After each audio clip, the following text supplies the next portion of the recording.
Bismillahirrahmanirrahim.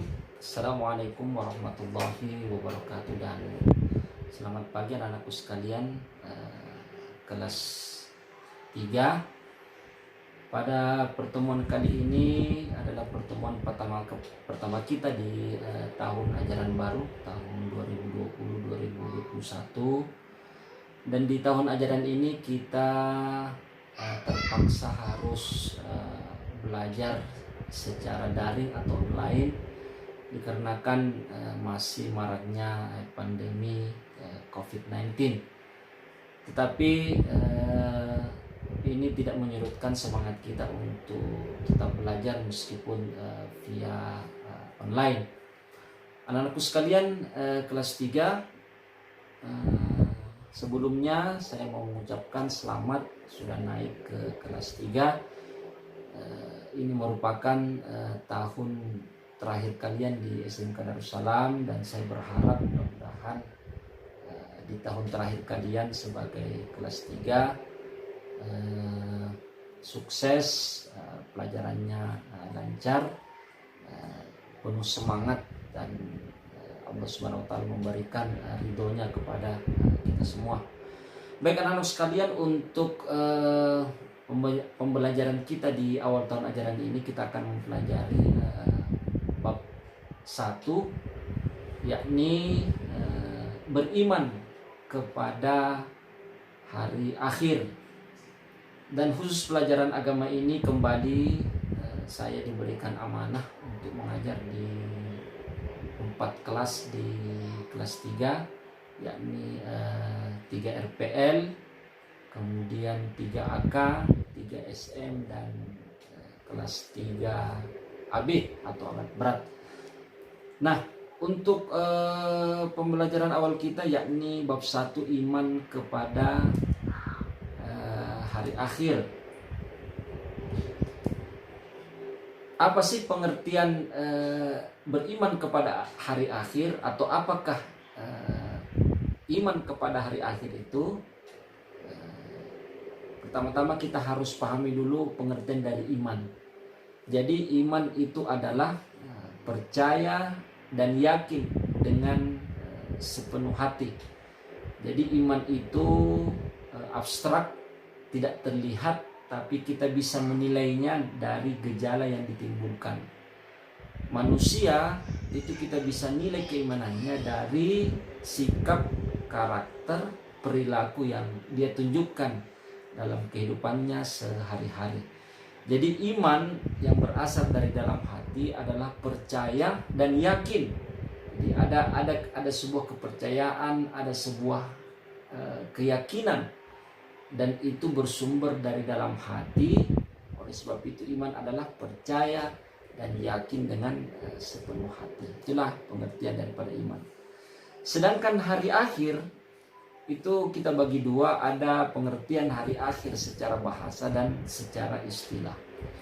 Jadi hari akhir secara bahasa adalah hari penghabisan atau hari pembalasan.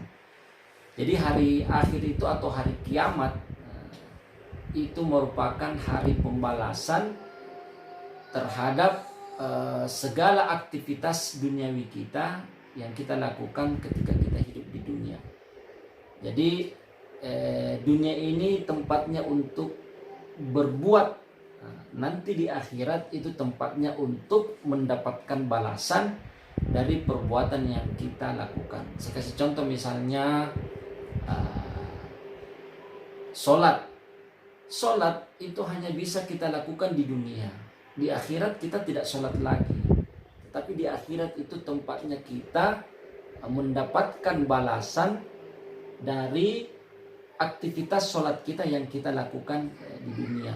Jadi anak-anakku sekalian, kalau mau sholat silahkan sholat di mumpung kalian itu masih hidup di dunia. Jadi kita ini harus melaksanakan sholat mumpung kita masih hidup di dunia. Ketika kita berpindah ke hari akhirat nanti, maka kita tidak bisa lagi melaksanakan sholat, tetapi kita mendapatkan balasan atau imbalan dari sholat yang kita lakukan semenjak kita hidup di dunia. Jadi Hari akhir itu adalah hari pembalasan. Kemudian juga disebut sebagai hari penghabisan karena memang setelah akhirat tidak ada lagi kehidupan selanjutnya.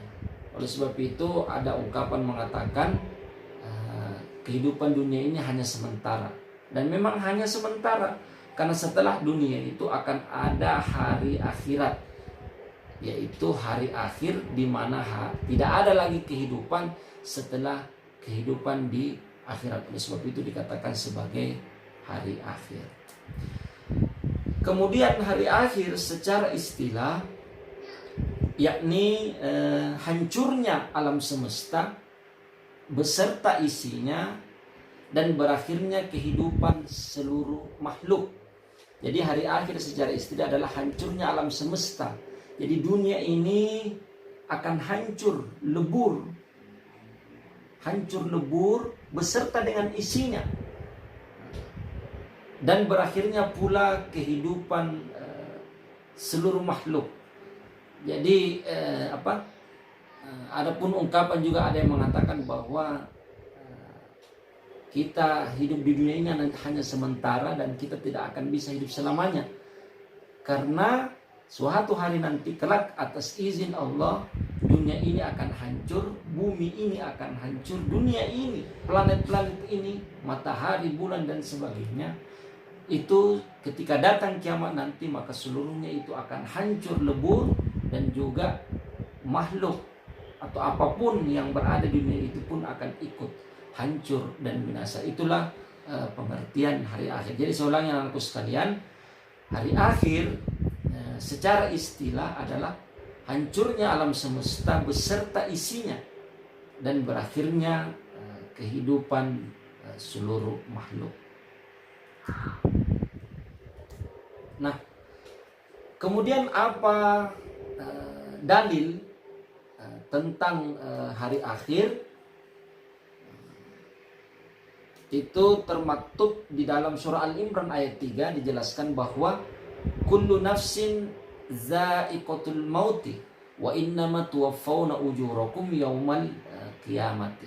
Yang artinya setiap yang berjiwa, setiap yang bernafas akan merasakan mati dan sesungguhnya pada hari kiamat sajalah disempurnakan pahala. Jadi setiap makhluk ini dalilnya sudah jelas sekali. Surah Al-Imran ayat 3 jelas bahwa setiap yang bernafas, yang bernyawa itu pasti akan mengalami kematian.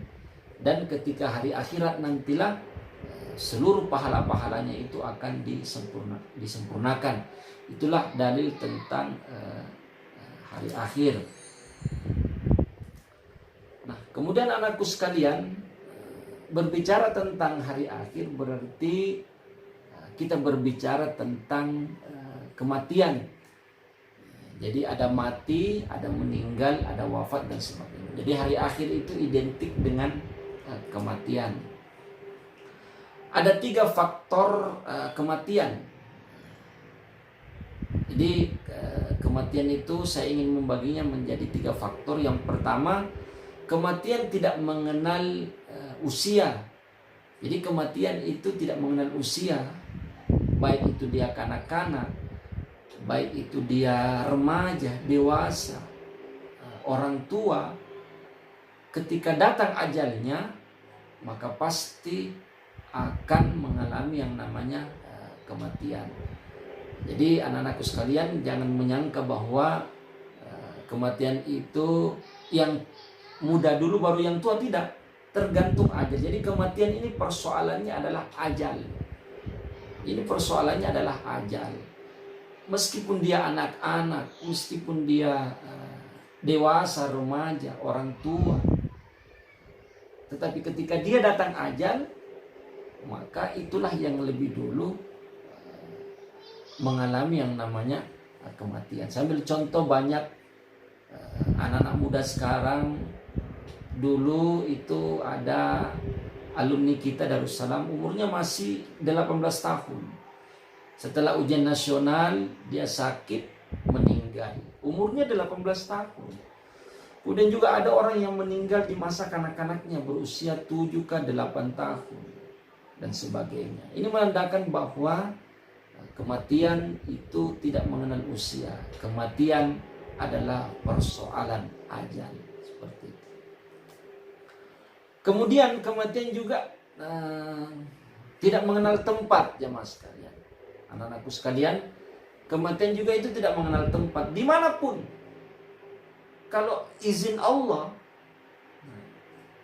dimanapun kita berada, pasti kita akan dikejar yang namanya kematian. Makanya dalam ayat Al-Quran dikatakan, aina matakunu yudrikkumul maut ma kuntum fi burujim musayyadah. Meskipun kita berada atau kita bersembunyi di balik dinding, di balik benteng yang sangat kokoh, ketika datang ajal maka pasti kematian itu akan datang menemui kita. Ada orang meninggal di tempat tidur, mungkin tidur malam, pas subuh mau bangun tidak bangun-bangun, ternyata serangan jantung, meninggalnya di tempat tidur. Ada yang meninggalnya di jalan raya, kecelakaan, mungkin kecelakaannya keras, kemudian parah dan meninggal. Ada juga yang meninggal di rumah sakit, misalnya dia sakit jantung kah, lever kah. Apalagi sekarang ini banyak orang meninggal gara-gara terserang corona atau COVID-19. Ini menandakan bahwa kematian itu tidak mengenal tempat. Di mana saja ketika dia datang ajal, maka atas izin Allah dia mengalami kematian. Jadi sekali lagi anak-anakku sekalian, kematian itu tidak mengenal tempat. Kemudian kematian juga tidak mengenal huruf abjad. Jadi apa? Kematian itu tidak mengenal huruf abjad. Misalnya A dulu meninggal, baru B, baru C. Tidak. Jadi tergantung ajalnya. Bisa Z dulu, kemudian setelah itu lanjut ke T. Contoh misalnya Zainuddin. Sudah itu tiba-tiba langsung ke Iskandar misalnya, atau ke Jaidil misalnya, atau kemana misalnya, ke nama-nama apa misalnya, tidak mengenal huruf-huruf abjad. Atau misalnya dimulai dari Afni misalnya, kemudian turun ke huruf B siapa gitu. Tidak. Jadi kematian itu tidak mengenal huruf abjad. Jadi sekali lagi ya, anak-anakku sekalian, kematian itu adalah persoalan ajal. Fa idza jaa ajaluhu la yastaqdimuna sa'atan wa la yastakhirun. Ketika tiba ajal manusia, maka kematian, waktu kematiannya tidak akan maju dan mundur satu detik pun, seperti itu. Jadi anak-anakku sekalian, untuk pertemuan pertama saya kira cukup. Jadi perkenalan ini mengenai hari akhir. Jadi hari akhir itu adalah hari kiamat, sering kita sebut sebagai hari kiamat. Kemudian juga hari akhir itu kita sering sebut sebagai akhirat. Jadi kita harus pahami, anak-anakku juga harus pahami bahwa kehidupan kita di dunia ini hanya bersifat sementara. Ada kehidupan yang kekal setelah ini, yakni kehidupan akhirat. Jadi mumpung kita masih diberi kesempatan untuk hidup, kita masih diberi kesempatan menghirup udara dunia oleh Allah, maka mari kita sama-sama meningkatkan ibadah kita, amal-amal soleh. Karena hanya dengan ibadah dan amal soleh yang inilah pahala-pahalanya yang akan kita bawa menghadap Allah SWT suatu hari kelak, ketika kita meninggalkan dunia ini, beralih ke kehidupan akhirat.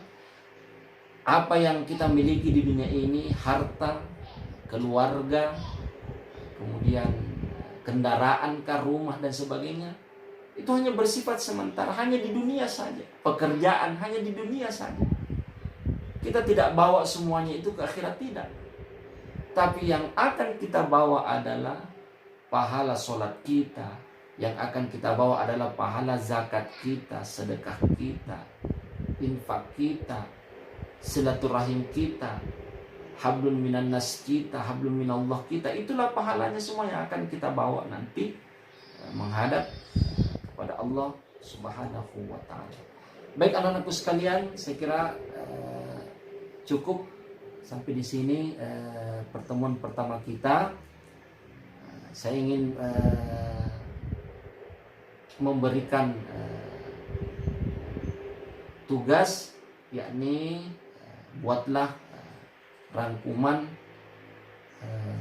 10 nomor tentang hari akhir atau hari kiamat. Jadi buatlah 10 rangkuman, kemudian rangkuman itu Anda buat ke dalam format PDF. Setelah itu silakan Anda kirim melalui nomor WA saya 081 2411 29329. Sekira cukup anak-anakku sekalian.